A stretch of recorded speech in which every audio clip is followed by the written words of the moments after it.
Today, why we should care about bank branch closures and what we can do about it.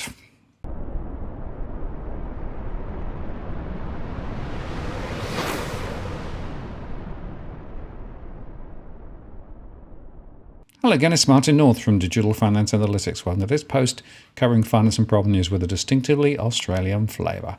Well, of course, the argument goes like this. Everybody now does banking online, so branches aren't needed, and therefore branches can be closed. Well, that's what the major banks have been saying for some time, and in fact, the rate of closure has been accelerating recently. First, they take ATMs away. Then they reduce the opening hours of the branches, and then they say nobody uses them and closes them. But we know from our analysis that if you take the last bank out of a community, that branch, when it closes, reduces the economic activity in the local area. Not least because of, particularly in regional areas, cash is still a very important part of commerce. The other point to make is that whilst they also say, well, everybody's doing their banking digitally, the truth is there's more cash in circulation than ever, and cash is still used for many transactions around the place, partly because of convenience, particularly in regional Australia, but also from choice as well, and to my mind, that choice is important. Now, we've been watching the progressive closure of branches around the place, and we're not alone. Dale Webster from the Regional has been tracking this for some time, and the other day she started posting some of these pictures. These are banks that have closed or are in the process of being closed. The ANZ at Smithtown in Tasmania, for example. The NAB at Warners Bay. Now that left 999 branches of major banks across regional Australia, according to Dale Webster. Significant fall in recent times, and unfortunately the fall is continuing. Here's another one. They're closing NAB at Cooma in the Southern Highlands, and also NAB at Tin Can Bay. And spot the theme, NAB at Strathabern in South Australia, and NAB at Bombala. Oh, and the NAB agency in Kalbarri in Western Australia. So NAB has definitely had a very significant flurry of closures announced recently. But it's not just NAB, the others are doing it too. ANZ, for example, is closing their branch at Camperdown, and that will leave 992 regional branches available across Australia, a shameful fall from where it was just a year or two ago. Now, of course, the question is, what do we do about that? Well, of course, we should be making a fuss to the leadership in these banks. All of the big four are doing it, and also some of the regional banks are doing it too. And they are using two arguments. Argument one, everybody's digitally connected now, and therefore can bank online. Well, you can't get cash, of course, online. But then they would say, well, you can use digital instead, which is fine until the power goes out.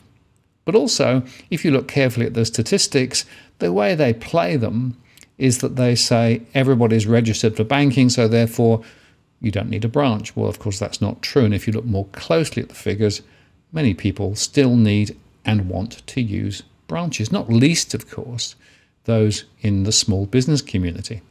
The other point to make is that these branch closures are not just in regional areas, they're also spilling over now into areas in the larger population areas, certainly across Sydney and Melbourne and other places too. Branches are disappearing. In fact, locally here, a few years ago, we had CBA, ANZ and NAB all in town. They've all closed now, and now the next big community south towards Wollongong, they've taken them from there too. So you have to go down to Wollongong, which is, big half an hour drive or so to go and do your banking from the big four, which is pretty shameful. Not only does it impact the local economic community, it also means that we have to spend more time to go and do the things that were just down the road previously.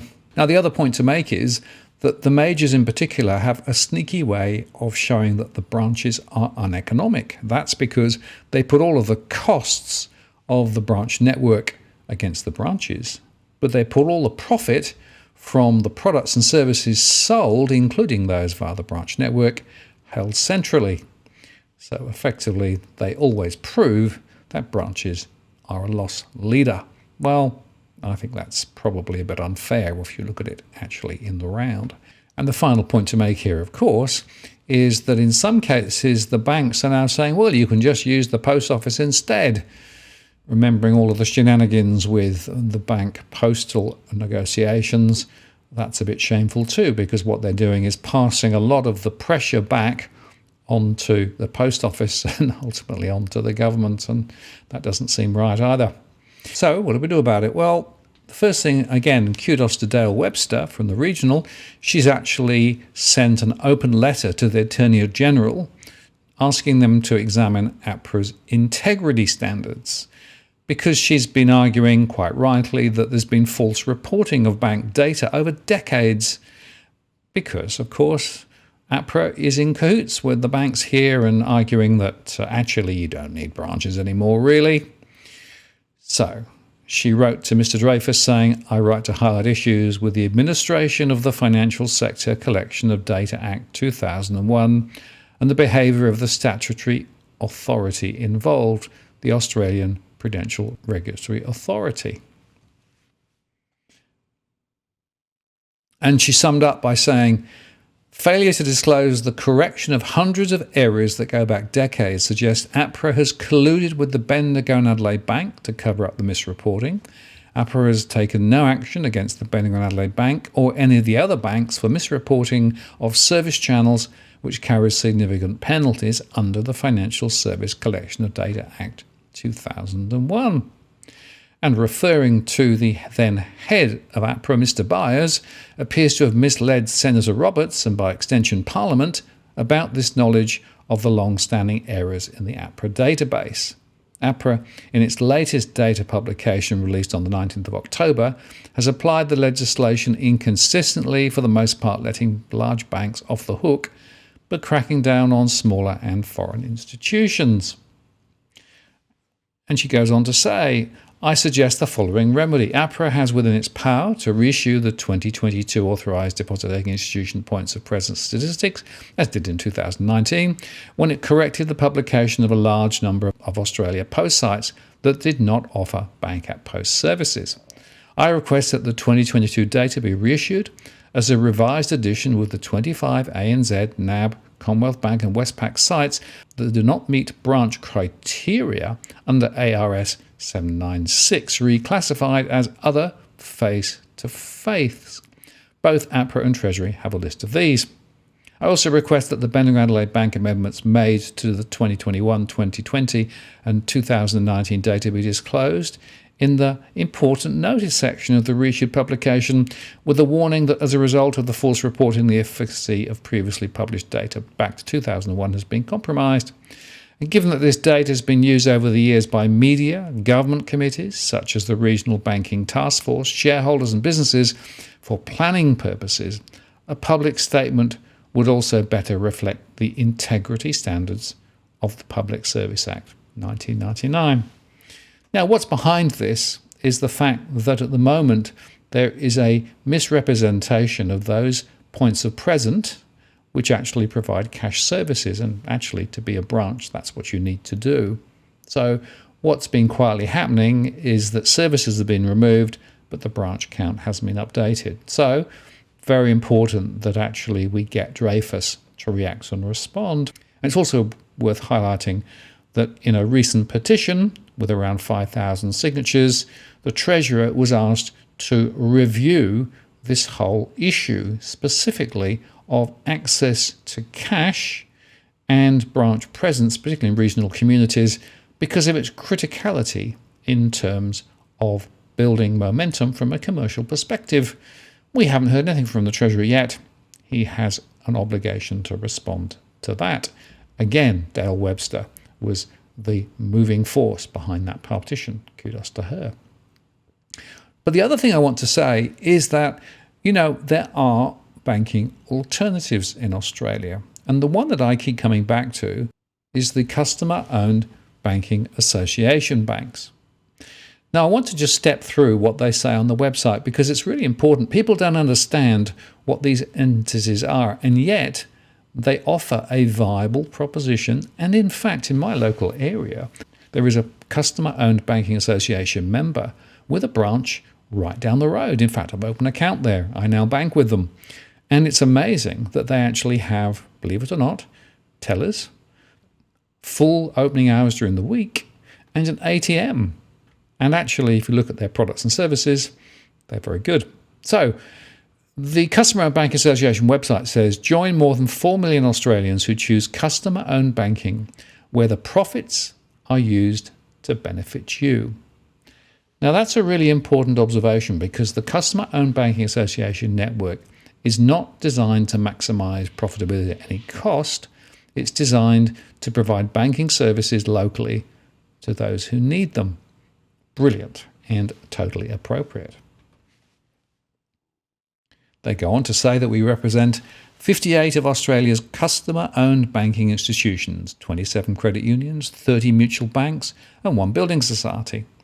Collectively, the sector serves more than 4.5 million Australians and brings with it the strength of $139 billion in assets. Mutual banks, credit unions and building societies offer a competitive banking option with outstanding customer service and ethos that is committed to local communities, lower and fairer fees and competitive mortgage rates. And they go on to say customer-owned banking institutions have a different ownership structure to other banks and companies. When customer-owned banking institutions make a profit, it's you, the customer, who benefits. This is because mutual banks, credit unions and building societies exist for their customers. As a customer, you also become a part owner of that organisation. In this mutual or cooperative model, customer interests are not in conflict with shareholder interests. Being solely customer-focused means all profits are used to benefit you and are delivered back into better rates, fairer fees, responsible lending, and outstanding customer service. Our sector has an incredibly strong track record of being socially responsible lenders, arguably the best in the banking market, as the ethos of mutuality is underscored by social responsibility. It is in our DNA, as customer-owned banking institutions were the original peer-to-peer lenders founded on the principle of giving back to the community. Mutual banks, credit unions and building societies are committed to social responsibility, environmental sustainability and financial literacy both in Australia and in the developing world through our members' foundations. And they underscore the outstanding customer service, which I can attest to personally. Being able to focus on our customers means we consistently have the highest levels of customer satisfaction and trust among banking groups, according to Roy Morgan Research. There are more than 4.5 million Australians who choose customer-owned banking. If you go to the COBA website, I'll put the links below, they actually list out all of the members, and they're spread out across the country. Some of them are quite small, others a bit larger, but the point is they have a completely different ethos and mentality. And my experience so far has been remarkable because they were able to actually answer my questions in the branch. They're happy to pick up the phone and discuss if I have an issue. And they were actually able to help me with a particular issue that I had the next day. Quite amazing, and something which the major banks just are totally unable to do. And you can do it face to face when you have your local branch in the local community. So my suggestion is, as well as supporting Dale and her drive to try and get Dreyfus to respond with regard to the APRA issues, and writing specifically to the major banks and to their chairman and to their CEO saying, stop closing branches, we should be voting with our feet. I think we should be moving our banking services to this network of customer-owned banks. Because, one, they don't have the same exposure to derivatives as the majors do, which means that your funds are intrinsically safer with them. Two, they offer good rates for products and services, both on the deposit side and on the lending side. And of course, they also have credit cards and online banking as well. And 3, they are in the local communities and benefit the local communities. So you're actually helping to ensure momentum from a commercial perspective is maintained locally. Now, of course, not every regional location has a customer-owned bank. But it seems to me that this is something we should be considering. Maybe we should be creating more of these entities, not less. And maybe we should be using this as a countervailing force against the big 4 and the big regionals, all of whom are going down the profit at any cost. Let's close the branches, let's remove cash from the system, and let's go digital. To my mind, this is not the future of banking necessarily. And by the way, I'll also make one final point, that it isn't just older people who need branches and younger people who don't. It's not an age thing at all. The truth is that many people, many small business owners, need access to cash services to be able to run their businesses in the local community.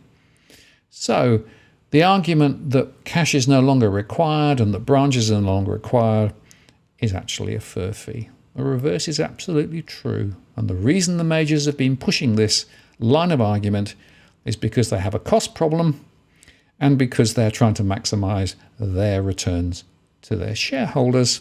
Whereas in the customer-owned alternative, we, the customers, are the owners of the bank, and therefore we benefit from the commercial management of that business for our benefit. So I would encourage you to go check out the Customer-Owned Banking Association members and consider opening an account there, because this actually could be an alternative future for banking, which for me at least makes a lot more sense than what's going on in the mainstream. I'm Martin North from Digital Finance Analytics. Many thanks for watching, and I'll see you again next time.